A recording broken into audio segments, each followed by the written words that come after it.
All right, I'm here with congressional candidate Chris Wampler. Why don't you go ahead and introduce yourself? Just tell us a little bit about your background Sure. and why you're qualified um, to be a House All right. member. Well, I am 33. I am a family law attorney licensed in North Carolina. I live in Indian Land. Moved here about 7 years ago. The same hometown as our former congressman, of course, Mick Mulvaney.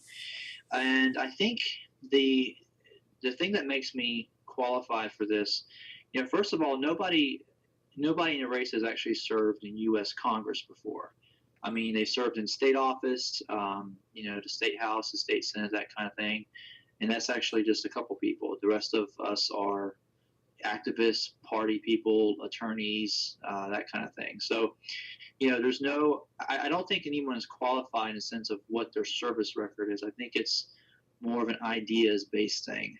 And I like to reference people to the fact that President Trump, was not a politician. He's the least politician of all politicians in our history, I think.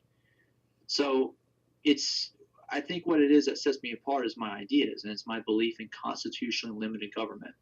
Um, I'm a staunch constitutionalist. I'm an absolutist when it comes to these things. If it's not in the Constitution, it's not going to be funded or allowed in my book. Even things that are in the Constitution. And one issue where that comes up is immigration. We can talk about that later. But even things that are, federally authorized, I think we can find probably better ways to deal with them than we do now. So that's a little bit about me. I'm the youngest person in the race. I'm a family law attorney.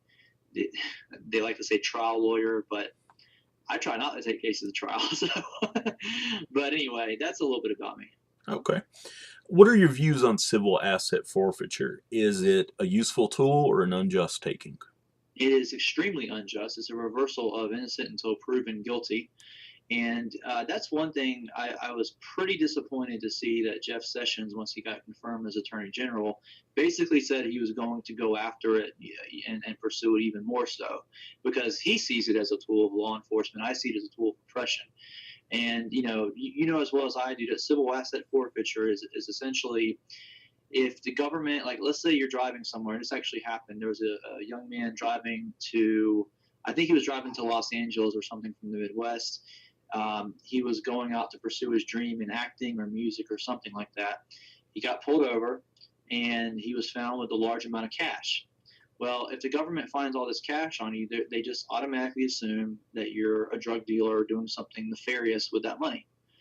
And the way civil asset forfeiture works